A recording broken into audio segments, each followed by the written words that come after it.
Hi, everybody, and welcome to another episode of Circle Up and Get Real, where we talk about things that matter with people who matter. And today, Jess, I got to tell you, I'm so excited to reconnect with you because it has been far too long, my friend.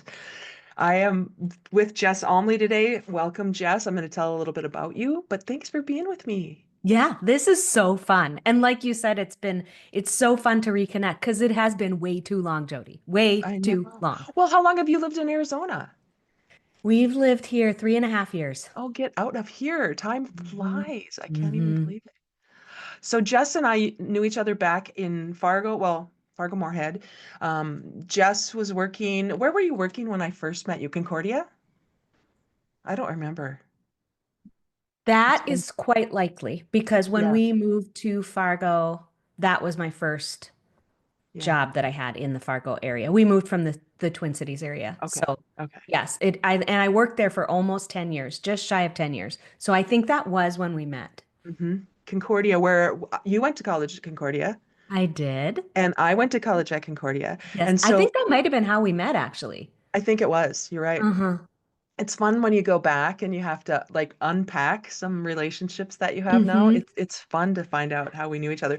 Side note, before I tell you more about Jess, I was at an event this weekend and it was in Minneapolis and it was kind of an event out of my industry. I have no knowledge of the industry of the people who were there. It was relationship building for me and it was a pharmaceutical, biological kind of group of people. And this woman across the way just reminded me of Kristen Bell. And I'm like, this girl looks like Kristen Bell. And it turns out that her uncle was my college or my high school track coach.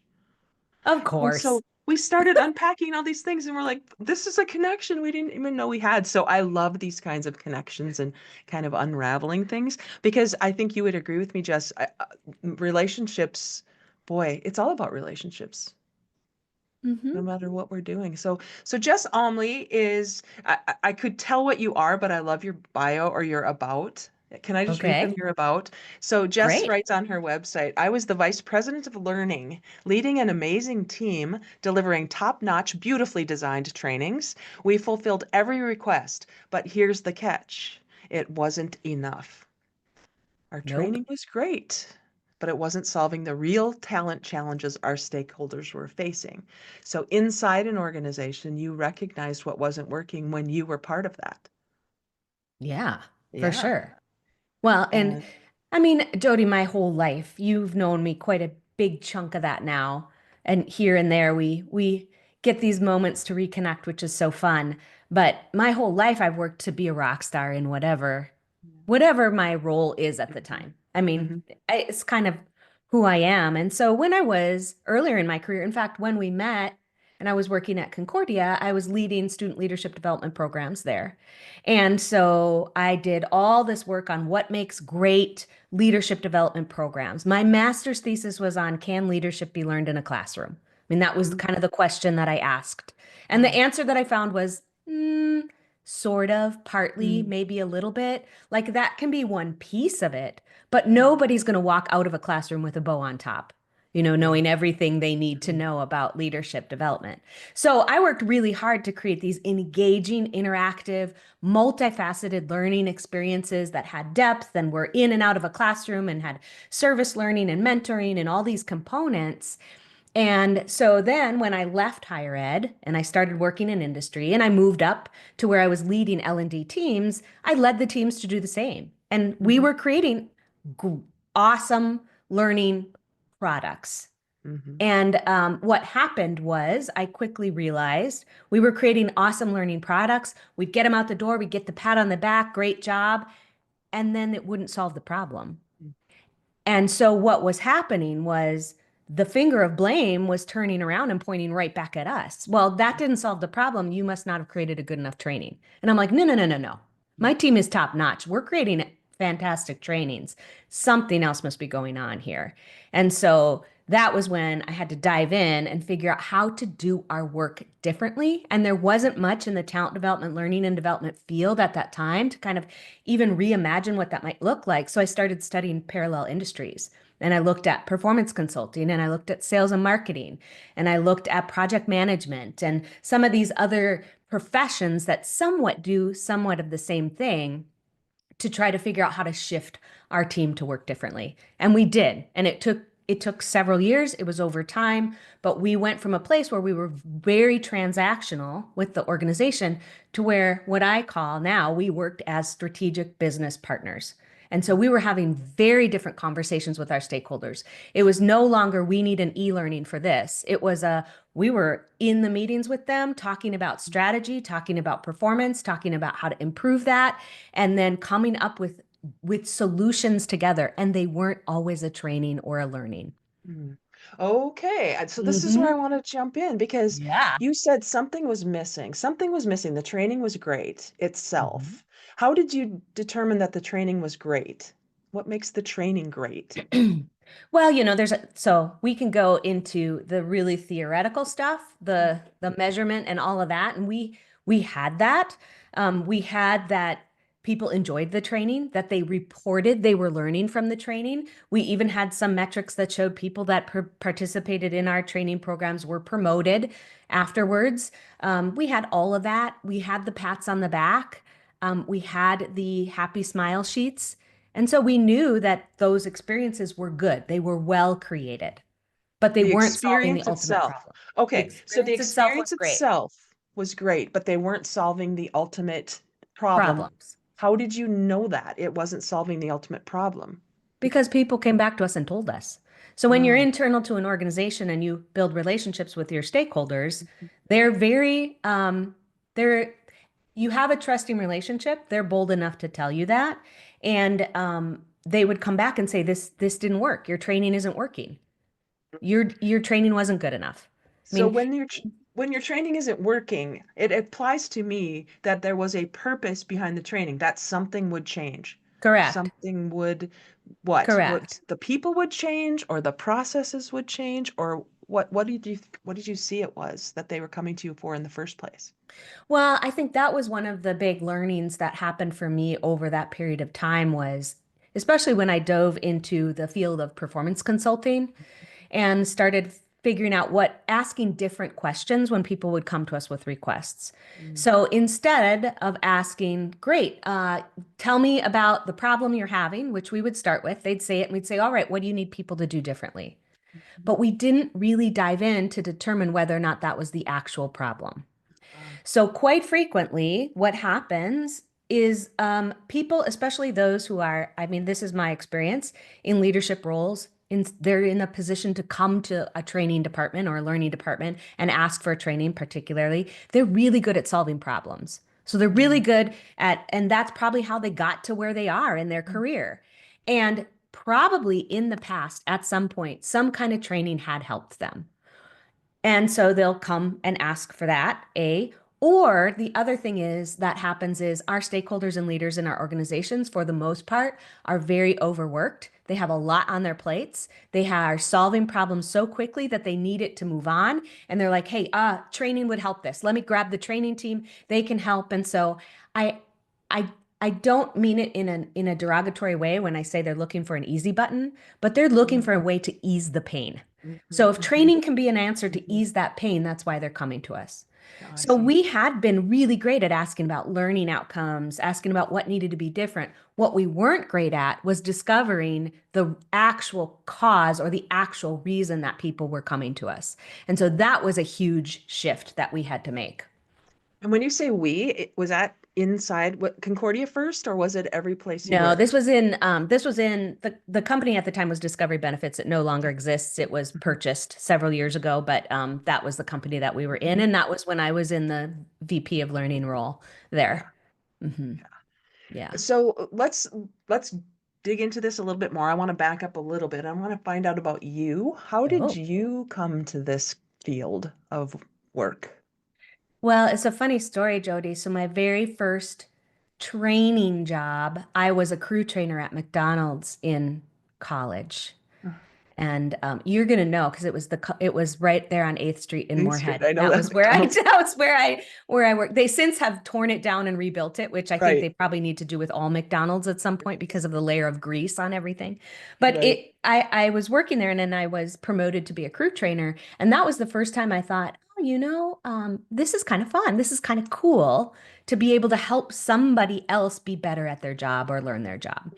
So that Mm, was my first really dip my toes in. And then from there, really for the majority of my career, I've been in some type of a people development role.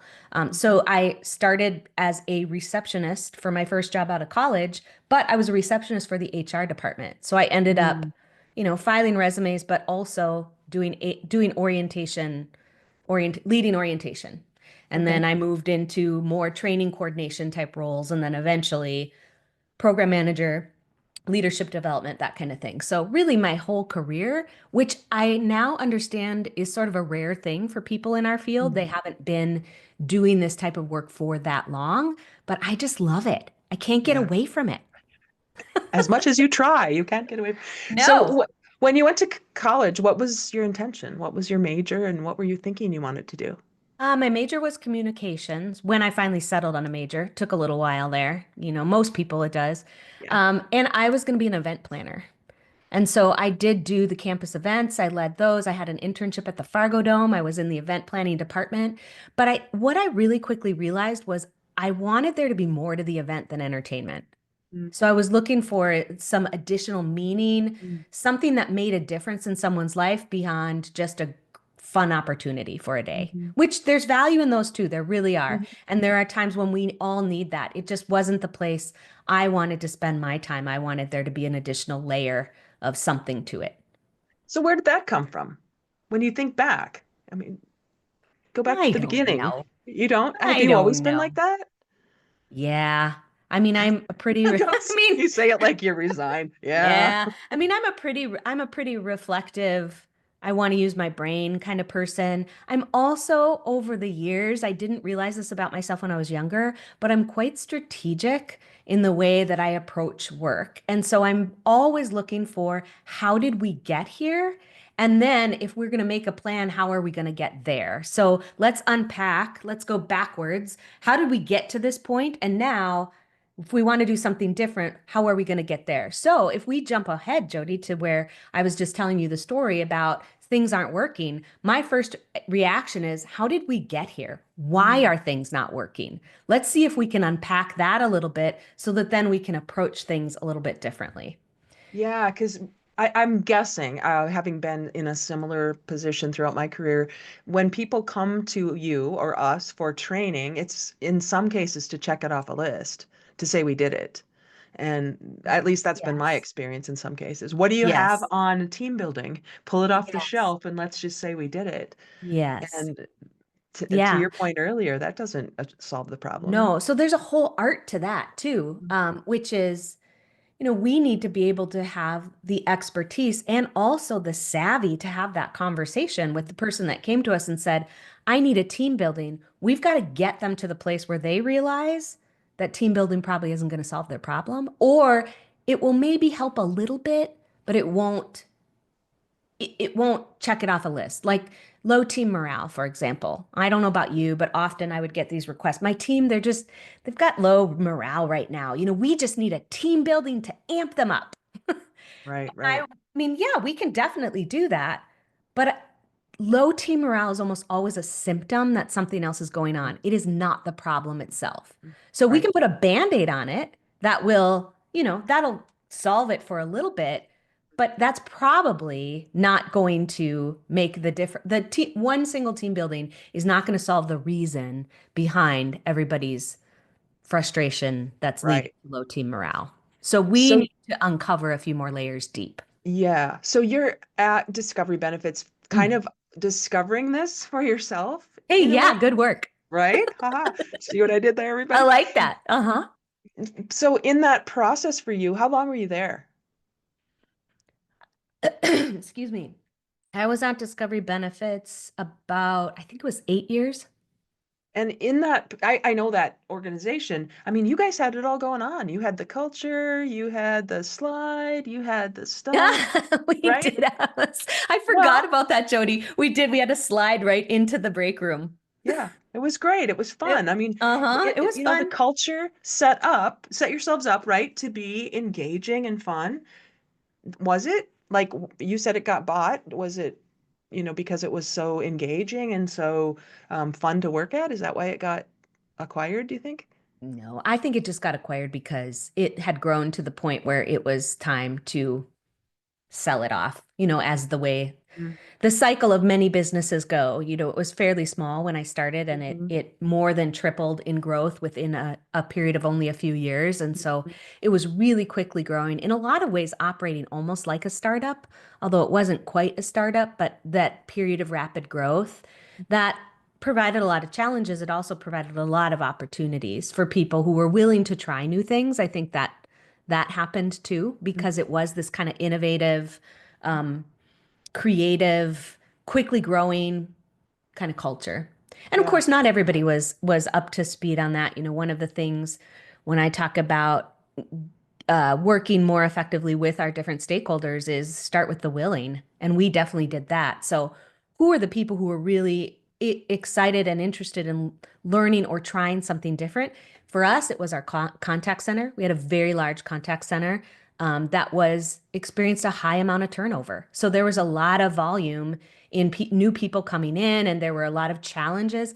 And those managers had seen it all, I think, and they were like, "Hey, if we can try something different and it might work, let's do it." And so we Mhm. did. So we piloted a lot of things with them with their blessing, and it didn't mean that there wasn't ever conflict or any difficult scenarios, but they were willing to work through that with us. And Yeah, so I don't know. That's one way that we started to make the change was just work with the willing as a place to start. that's great. And you say we a lot. You had a team, I did apparently. have a team. I had a Yes. fantastic team. So were you in charge of the team from the Yes. beginning? From the Hmm. beginning. Okay. So Uh, you got, no, go when ahead. I started at Discovery Benefits, I started as a trainer role. And Uh-huh. then I moved into more overseeing all the leadership development programming. And then I moved into a team lead role. Mhm. And then what happened was that they were growing so quickly that they had trainers, and I'm using air quotes, but trainers all throughout the organization who were essentially the people who were great on the team at helping others learn their jobs. So, Jess, you're starting Go Sit with Jody. She knows what she's doing. She'll show you the ropes. That's Mhm. great, but they were growing so quickly that there weren't enough Jodies. And Uh-huh. so it was, we got to get our arms around this. What happened was at this point, every department, when they submitted their budget one year, submitted for new trainers to be added Mhm. because of this problem, right? It wasn't scalable. It was one person. So Mhm. I think that the CFO had like over requests for over 40 headcount of new trainers. And at this point, I bet the company was maybe 800 people. So he said, no, no, no, no. Mhm. Until you can prove to me that there is no duplication happening in Mhm. all of this training and that there's no additional other way we can scale it, you are not getting any additional headcount. Mhm. So we centralized all of the training teams, and that's then I became the VP and oversaw all of that. So I had a large team, around 30 people, Okay. of most of which were subject matter experts, to be honest, and had to learn more about learning and development as a field. Oh, that's really a good distinction right there. That Mhm. I Mhm. don't know if a lot of organizations really see that, at They least don't. in their growth stages. And you mentioned growth versus scale. That's a really important Hmm. distinction It really is. as organizations are recognizing that there's a lot of opportunity that they could have. Hmm. So when you were in that space, did you know what you were experiencing, or did you just learn it by watching it? In terms of, Like what do you the mean? scale and growth, did you go to school to learn something that you were now saying, "Oh, this is what No. happens when a company grows or scales"? No, Jody. Well, and as is with most of us, I think going to school is great. You get a lot of skills from that, but it's really more important to be continuously learning throughout your career.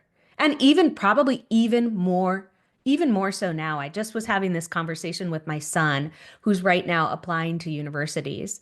And he's been talking about learning. He's a very much a self-starter. He loves to learn new things. He's just, for fun picking up Russian right now, that kind of thing. But I said, really what I've seen is that the ability to learn new things is more important than the degree that you get in your Mm. school. In a lot of cases, not all. I mean, there's some where obviously if you're going to be in the medical profession, you need to Yeah, get a medical degree. But for sure. for many cases, because so much of what exists right now is not anything that they could have even taught us in school when we were in school. So Yeah. it's this ability to continuously learn, and I'm always surprised that there's people that don't do that. Oh, me too. I'm disappointed in that. So you Yeah. mentioned the ability to learn, and I'm Mhm. wondering, in my mind, it feels like ability is one part of it, but willingness is Yeah, another. I would And say that is accurate. I, Ability and maybe willingness is even more important than ability, to be honest.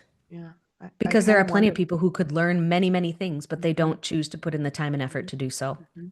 Yeah, but Mhm. to your point about, I don't know what the statistic is these days, but I've heard, a huge percentage of people don't pick up another book after they're done with their formal schooling.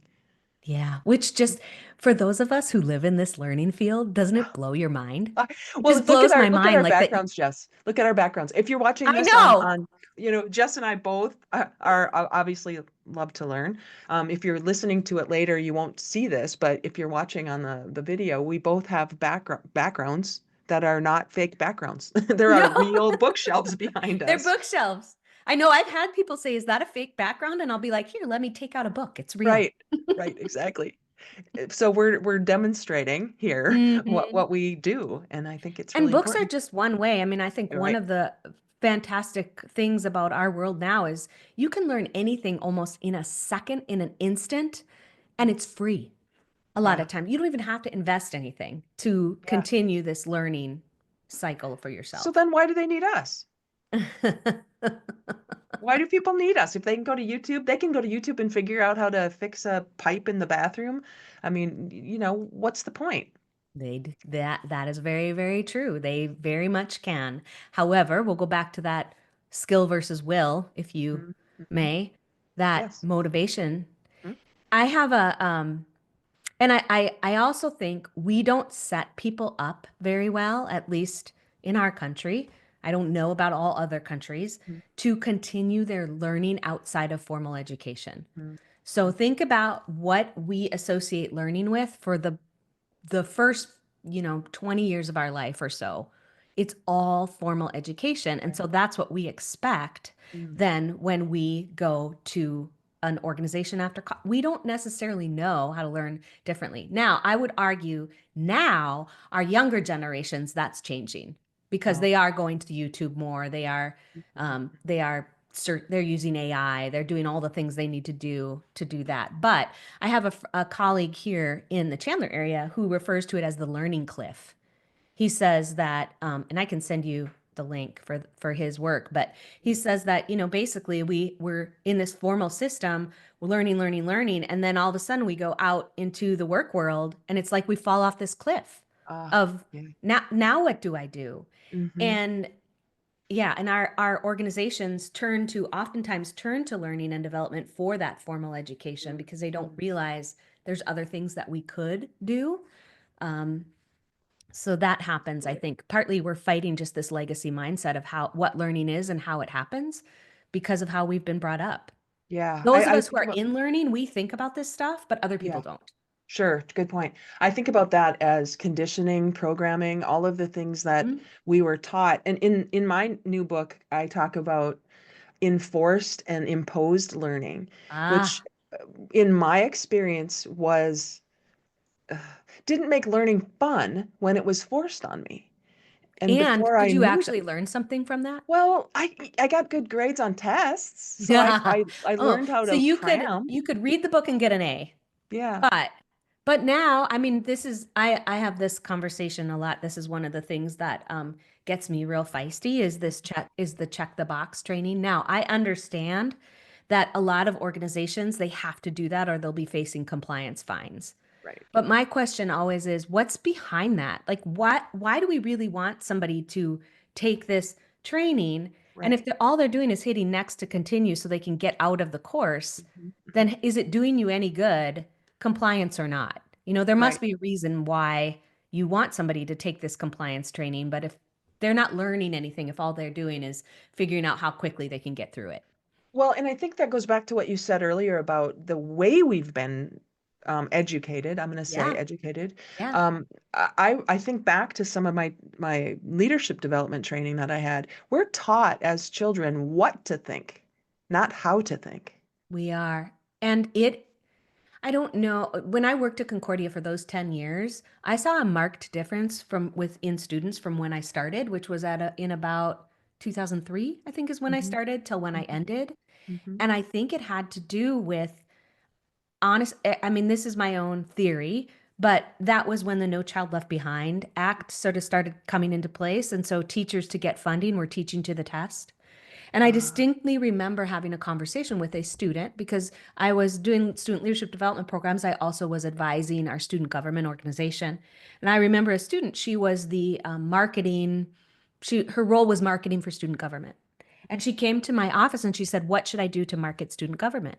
And I said, "Well, what ideas do you have?" "Well, I don't know. Just tell me what I should do." And I said, "Well, I think you should walk around campus and see what catches your eye." At this point, there wasn't a ton of social media, by the way, so it was yeah. still a lot of physical posters. And Hmm. she's like, "Well, I know, but I think it'd just be easier if you tell me what to do." And I Mm. was like, "No, that's not how this works. Like, you need to think about it." But I saw that attitude more and more, even in my student leaders, who probably were the people who knew how to study the book and get an A. Right. And now they thought, no, you're going to tell me how to be successful. Hmm. I'm not using my brain outside of that. And so that was something that I saw change over the years. I don't know if it's still to that degree or not. I'm not in higher ed anymore, but Right. that did I change. hadn't thought about that correlation between No Child Hmm. Left Behind and teaching Hmm. to the tests. And Hmm. I don't know either.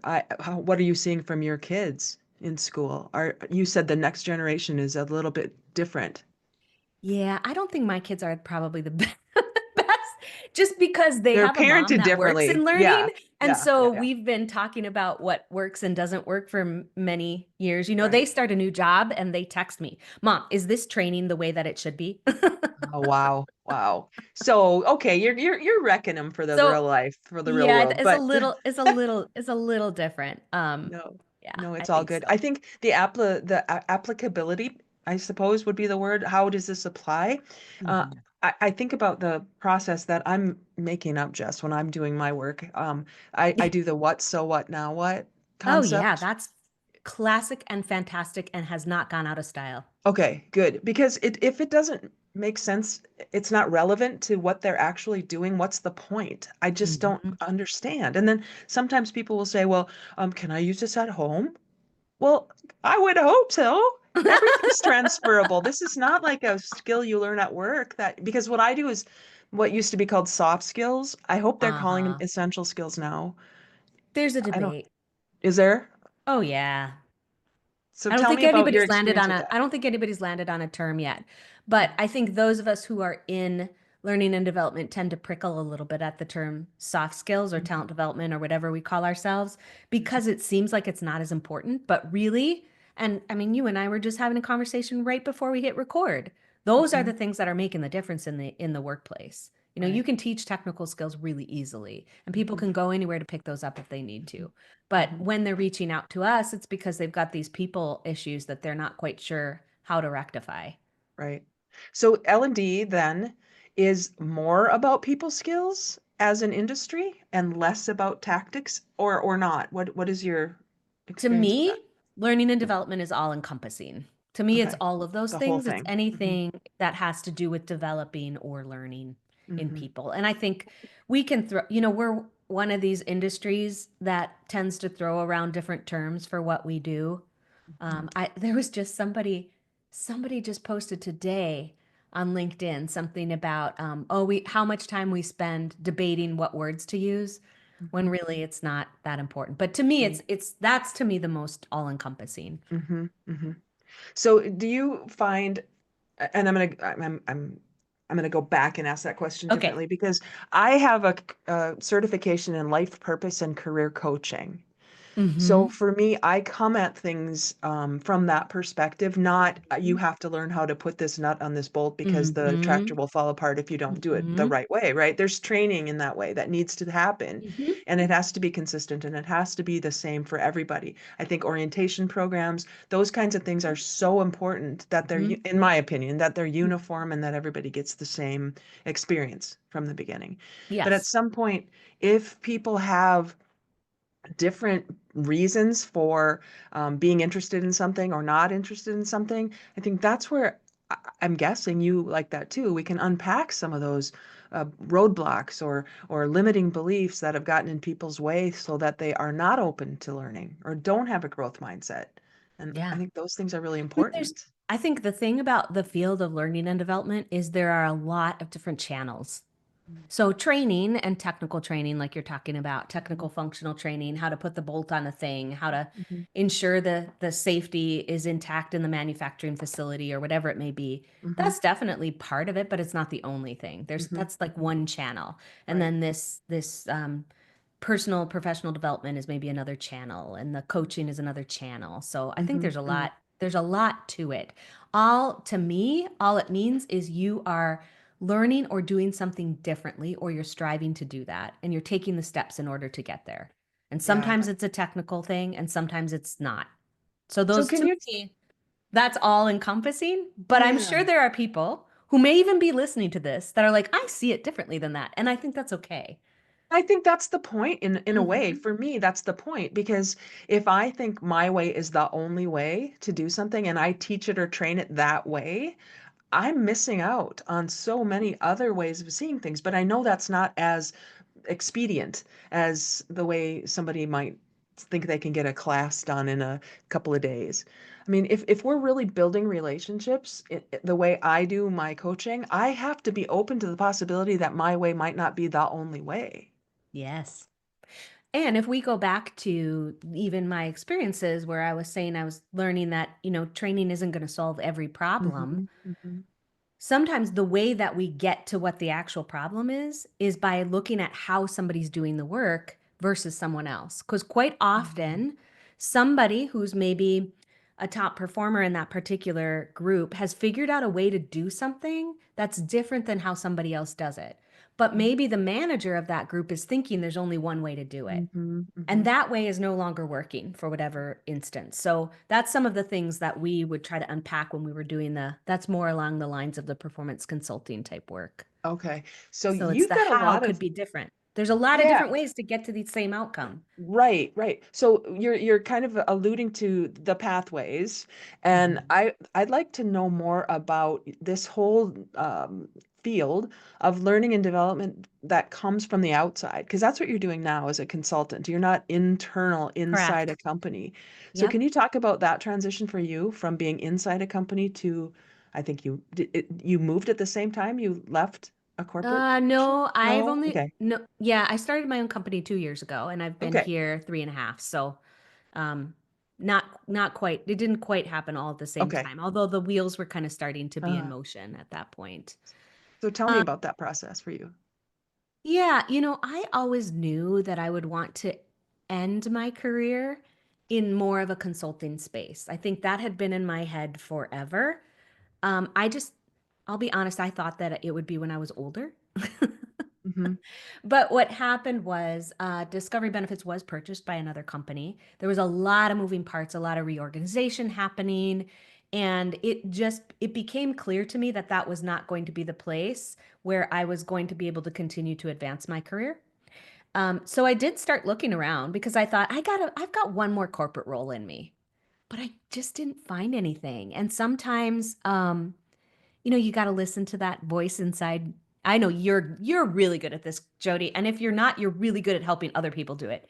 But you got to listen to that voice that's like, what are you doing? Because I would get so far in an interview process, and I would just have this feeling in my stomach, like, I don't think I can. This isn't it. Or I would get so far, and then I'd be like the top two finalists, and I wouldn't get the role which also I think is somewhat telling and maybe the way that the universe works. And so Mhm. I really started to think more about it. And I thought, you know what? Maybe it's time. Maybe it's Mhm. time for me to go out on my own. And I had these big visions of a lot of things that I could be doing. And so I did. I made the leap. What I did first was I did subcontract with another company. Right away, that was my game plan was if I can subcontract, then I can still have some money coming in, but that was not the right choice, Mm. which was interesting. So I subcontracted through a company where I was leading the process that I was leading the training for an ERP system implementation.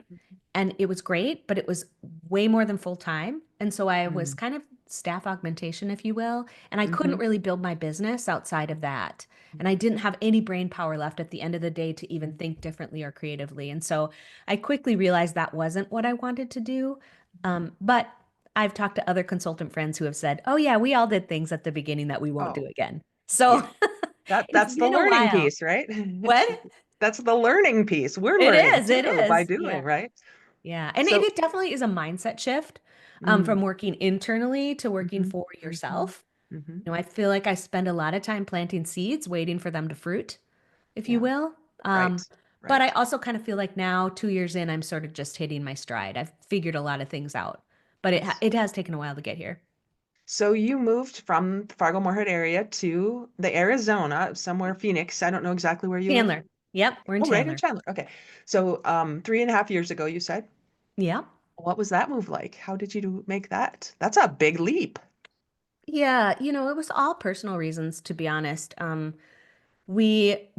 I mean, we were tired of winter, but that wasn't the Let's only be reason honest. we Let's just be moved. honest. Yeah. That was a Yeah. icing on the cake. Yeah. We always thought we would be, my family and I thought we would end up here, my husband and I, but Uh, we just thought again it would be later. But when COVID happened, one of the blessings was mm, now we could work from anywhere. mhm. And his his parents are here and they're not doing awesome. So to be with aging parents and be a Sure. little closer was another reason. Mhm. And then my son was in high school at the time and we did leave the decision up to him. We said, "Hey, we're going to move to Arizona. You can finish high school here." He had 2 years left, or you can move and finish in Arizona. And he said, Mhm. "Can we tour some schools?" And we said, "Absolutely." So we did. And he said, "I want to move there." And we did. So Wow. that was Wow. And he finished. he's loving it. Yeah. Yeah, he is. Hmm. So there's something to be said for, and again, nothing against the winter and the things we have here. This is, No, it's this, just different. yeah, it is. And you had the opportunity, you said it didn't happen simultaneously, but it was pretty close to leaving and a year and a half Yeah, difference. yeah, yeah. So, and now tell me about, it's not called jessalmlie.com, although that's your website. That's my Um, website. yeah. So The what's it called, your company? Almlie Consulting. Okay, well, the close. So That's it's very just my, close. yeah, it's, Okay. but the website's Almlie Consulting. jessalmlie.com.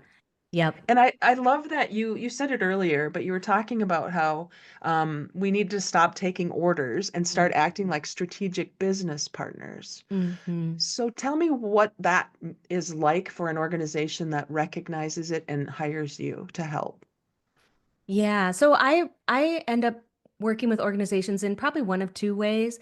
If there is a very small but quickly growing organization, I will oftentimes come in and create a strategic learning blueprint for them for some type of learning. So maybe it's leadership development, maybe it's an onboarding program, maybe it's an ERP system implementation. But what's the best way to get all of that information so that it works? So it's not, we're just throwing people into a classroom and they're coming out and we're expecting them to know the information. Mm. So I'll go in and do a whole process of discovery of talking to people that are doing the work and figuring out what they best need and then give a recommendation of a blueprint for how to create that program. So that's one thing. When it comes to working as a strategic business partner, that I end up working with primarily larger organizations who have large learning teams who are trying to make that shift internally, and then we're working to help equip them with some of the different skills they need in order to make that happen. So So you might it's kind of have, two different ways. yeah, so you might have a client that you stay with if they're smaller. Mm. And do you do that for a extended period of time, or do you get them going and then let them go off Yeah, on I their own? have. It depends on where they're at. I mean, I've had clients who were who said, "Hey, we need you to create a program, and then we're going to hire somebody to do it, but Mm, we want to know what it should even look like before we do mhm. that." Okay. I've had some that are like, "No, now we want you to project manage it, the implementation of it. I can do that."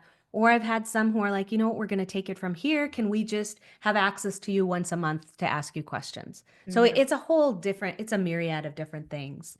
What do Yeah. you like best? Is I that like asking you which child do you like best? That's probably not a fair question. I mean, I like all of it. Here's one of the things, Jody, that I think has been so fun about the consulting world is you get to peek into multiple organizations, and it's really fascinating. So I've also always been fascinated by how an organization works as a system and how the people within it play, and that to me it all it all kind of comes back around because learning and development, whatever that looks like in the organization, is only one part of a larger system. But it's really Yeah. fascinating to see how many companies are alike and different. Yeah, I love that too. And that's one thing I love about the work I do. I don't Mhm. do it quite as strategically as you do, which I'm hearing you now and go, I should work with you. But I've considered myself to be a fractional culture keeper. Sure. And Yeah, I don't call it that, but that's how I see myself. Because to me, the culture of an organization is going to make or break it. If people don't always, trust or have respect or all those things, and the culture isn't what you say it is, it's what they say it is, always right? correct. And yet that's really difficult sometimes for people to recognize when they're in the middle of it. At least it has been in my experience. Yeah, I would agree with that as well. And yeah, it does make it. I mean, the culture of the organization and the culture of every team. Because you can have Hmm. a great Hmm. organization, but you can Yeah. have one team that's hemorrhaging people Yeah. because something's going on in that particular team. So all of Hmm. it, the whole system of it is really fascinating. So leadership, given what you just said, then leadership is squishy. It's people. People are difficult. This is not like one size fits all stuff.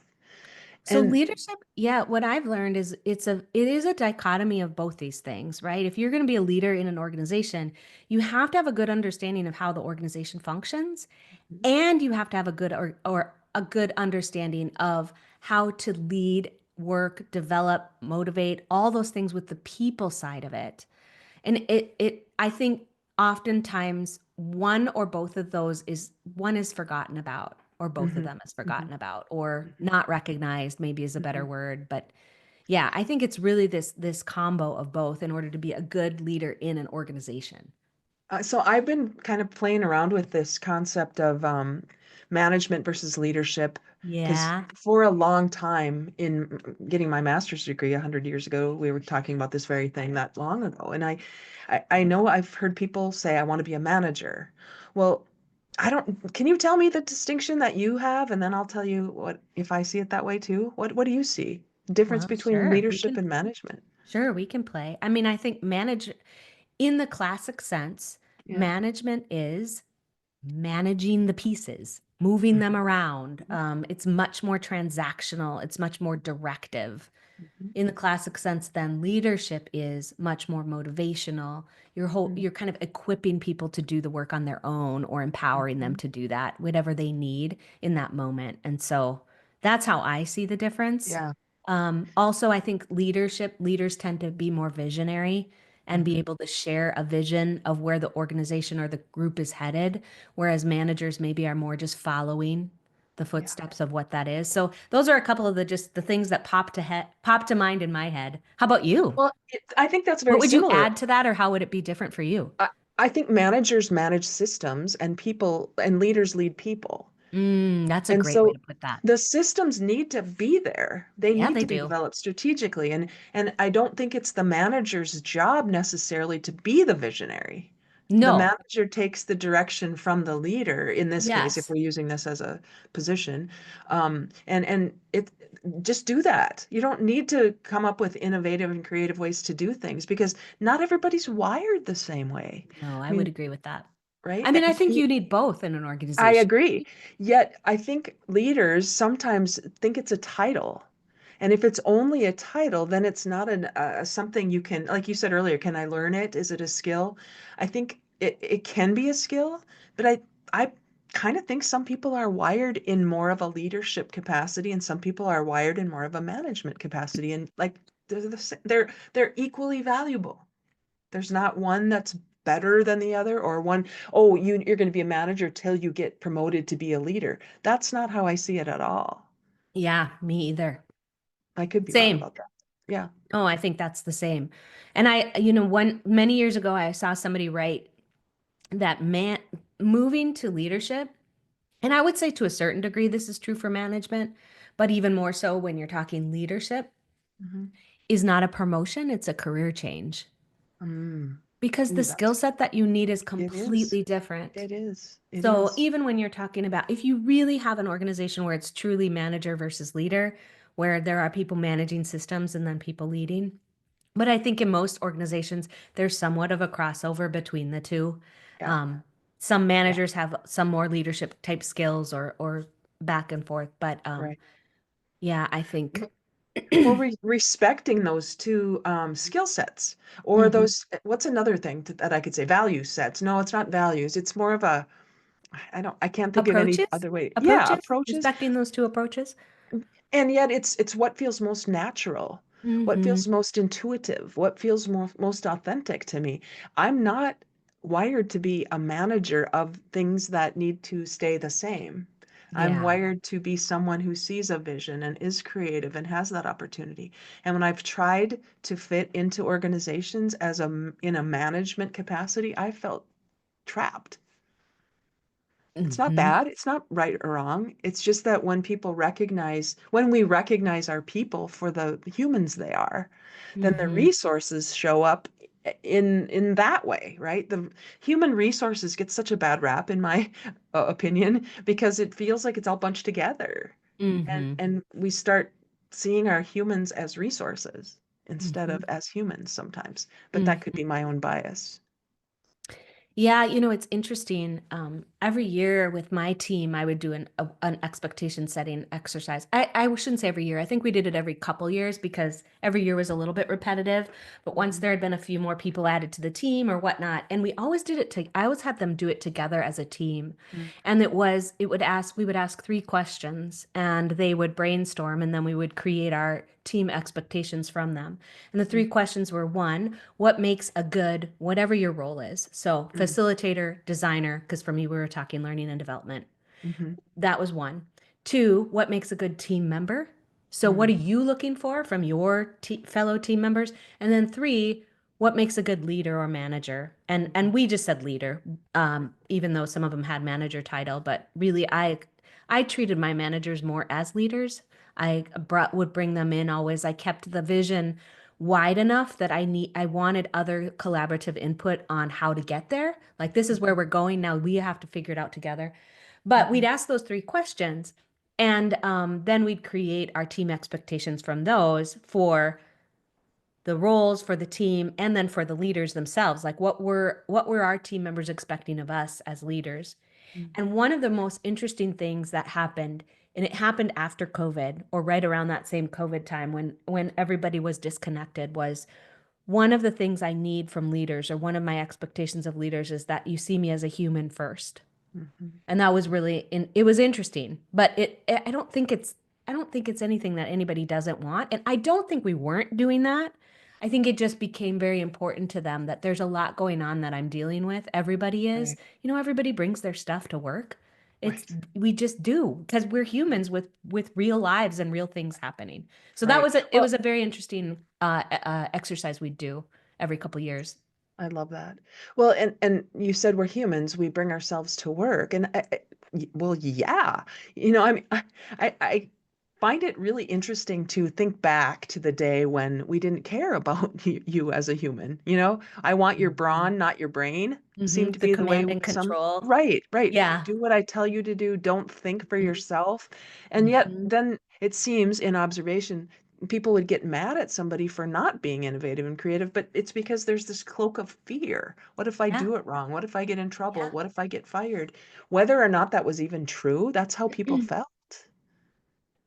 And I'm so glad that there are people like you doing the things you're doing now, recognizing and helping other organizations to recognize that there is this distinction. There's more than just to do this training, check it off the list, like we were talking about earlier. Um, I really like this holistic approach that you're talking about with what you're up to because it's long lasting and maybe we don't want to keep people captive necessarily. Like we got them now, let's keep them forever. Let's figure out. But as long as they're there, let's keep them engaged and use them to the best of their ability and keep them happy and, thriving as the humans they are. Steve Mhm. Jobs, I remember he said, I don't expect you to be with Apple forever. There'll be something else. But as long as you're here, I'd like to get the best of you. Mhm. Let's make the conditions such that you want to give your best here. Do you know the book Multipliers by Liz Wiseman? Yes. Are you I that book when it came out changed the way I thought about leadership Uh, for sure. But mm, one of the phrases she uses in there is you it's better to grow and leave than quit and stay. yes. And Yes. so I always have that attitude on my team of you might not be here forever, but we're going to develop you so that wherever you go next, like you're ready and it's the best thing for you. And if Right. it's down the hall or across the interstate, I don't care. Yeah. But I'd rather have you do that than have Yeah. you sit complacently and be checking the boxes to your, Yes. I mean, Yeah. is that we were talking about that in training, but in terms of your role as Uh-huh. well, and just showing Absolutely. up and punching the clock. That's Now, I right. will say, in the spirit of talking about humanness, there are times in all of our lives where I think we need a check the box Mm. job, because we have so much Yeah. else going on in our personal life Sure. that we just need to be able to do Yeah. that. But Sure. I would hope that's not forever for Right. everyone. Right. Right. Right. Right. I think the two things as we kind of wrap up here that we have touched on, um, a culture of fear constricts the possibilities for the organization. And so Definitely. if we can at least shine a light on that, why would people feel afraid? Why would they feel constricted? And not to take it all personally unless we need to take it personally as leaders and recognize that everybody has his or her own pathway. And then the other thing is accountability. And I'm wondering if you're recognizing a lack of personal accountability in the way the world is these days. I'm kind of playing around with that as a Mm. possibility. Hmm. It's so, you said earlier, tell me what to do, the student you were talking about. Just tell me Yeah. what to do. It's so much easier Hmm. than being accountable to having to come up with it on my own. Yeah. And maybe there's different levels of accountability because there's accountability in getting my work done, and then there's accountability in using my brain and taking ownership of Hmm. things. Hmm. Those are maybe a Hmm. little bit Mm. different. Yeah. I don't, I still think there are a lot of people out there who are accountable, Mm. but I mean, honestly, I think there's a lot of leaders who are not good Mm. at providing to use your phrase you used earlier, creating the conditions whereby that Mhm. can happen Mhm. well. Mhm. They've either got Right. their fingers pushed too tightly down on it so that there isn't that. Because Mhm. one of the most difficult things about being a leader, I always found, was I have to let people fail. Yeah. I can't do the work for them. I don't Mhm. have Jody, one time I heard you speak, and this has always stuck with me, was we're on the sidelines. We're not Mm. in the playing field. Mhm. So I can't put on the jersey and Mhm. go do the work. Right. But if I don't let you fail, I can't hold you accountable. Mhm. Mhm. That Yeah. so there was at one point when I had taken in all of those people onto the team, there was one group that came and they're like, "Oh, we all do all the things." Mm. And which meant that there were on that team, there were a couple people, like any good group project, right? There were a Mm. couple people who were really good at getting all the things done, and then there were some that kind of skated by. But Mhm. because nobody had individual responsibilities, we couldn't hold those people accountable. Right. So everybody's Right. just annoyed that they're not doing the work. Mm. But as the leader, I can't say, well, the work's not getting done. You're not doing your job. So then I can hold you accountable to it because Mhm. the whole team needed to do it and people were doing it. So that was one of the changes we had to make was make Yeah. individual responsibilities so that we could hold people accountable to the degree they needed to be held accountable. Right. Some Right. Right. people Right. don't need it. They're fine without that. They Mhm. they do it on their own. Yeah. Yeah. I think what the way I'm looking at it these days, because I'm doing more collaborative events and things like that, Yeah. being accountable with people instead of to them. Yes. Yes. And in that way, it Yes. feels more like a collaboration and less like a thumb down. I'm going to Mhm. hold you accountable. And yet there is that space where if I, as the leader, have not articulated the vision clearly enough, and people are doing the best they can, and I take it personally that they're not achieving the results, and then blame them, there's this circle that can get Yeah, that's really yucky. messy. There's And yucky. if we as leaders can, my favorite book right now is The 15 Commitments of Conscious Leadership. Oh, oh, I And if haven't we heard that as one yet. leaders can be conscious, conscious in the book is open, curious, and committed to learning. Hmm. If we're not that, then we fall into unconscious behavior, which is closed, defensive, and committed to being right. Yes, yes, And when we're yes. committed to being right, I'm going to look for ways I can make other people wrong. Yes. Oof. So those are the things that I'm trying to at least throw out there to the people I'm working with as a consultant. And we Hmm. start with that we call it a foundational or fundamental. Hmm. Fundamentals are just fun and mental with duh in the middle. And when you land on something that you go, well, duh, of course we should do that. Well, duh, then it's a fundamental. And then we can go, well, let's put that one in there. Because everybody, normally then would say, well, duh, of course. Yeah. So Oh, that's how we that's start. funny. Yeah. So Hmm. Jess, we could talk forever. What's the best way okay, a couple things. I know you've got something coming up that you'd like to announce that's very close to being born. Yeah, I do have So, a book. My book is coming out. It's going to be published by ATD Press, and it will be later this year. I think it's early September is when it will okay. be available on Mhm. shelves officially. So we're just tidying up the back end of all the editing at this point. The book is called L&D Order Taker No More, Become a Mm, Strategic Business Partner. And I wrote it A to be the handbook I never had, but B, mm, like I said, once we were able to get to this point where we really were operating as strategic business partners, I started thinking, why doesn't everybody work this way? mm, And so I embarked on a qualitative research study and I interviewed learning leaders from all different sizes of companies and industries and figured out if they were able to be at this place where they thought they were working more in partnership with the organization, what was different, and if they mm, weren't, what held them back. And so that's a mm. big part of the book as well. So it's my story, but it's also this collective story of So those good. of us who have done leadership in this profession and what we've learned along the way. So good. So good. Oh, I can't wait. So I'll put that in the notes. And then Woo! also, how could people get a hold of you and what would they be looking to you for Yeah. So in the best link case scenario for you? Yep. My website you mentioned before, jessalmlie.com. I'm also Mhm. very active on LinkedIn, so feel free to connect with me at any point there.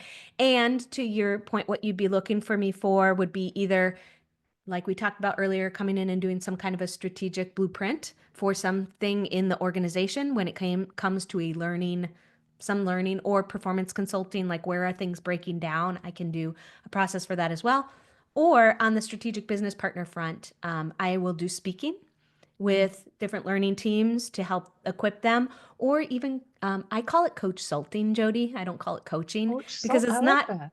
true coaching what I Hmm. do. It's Hmm. very specific to working with learning leaders who are trying to get to that next level of leadership in the learning field. And so it kind of combines coaching, mentoring, and sometimes some consulting along the way as Hmm. well. Hmm. Oh, that's so good. So if you've heard anything that just has you wake up and go, "Whoa, I didn't even know might need that," please reach out to Jess. I Yeah, I know it's the conversations I have with Jess are not frequent enough, and true. yet when we go, it just takes me right back. And I I love these kinds of know. relationships. So Yay. thank you so Me much. too. Thank you. This was a delight. Oh, so everybody, if you've seen something, like I said, to call Jess, but just know this is what it means to be real. And when we can get with people who see us as humans, we have a much better opportunity to be radical, energized, authentic, and learning focused in all aspects of our lives. So find somebody with whom you feel that you can be real, like we were today. So Jess, thank you so much. I love it. Thank you, Jody.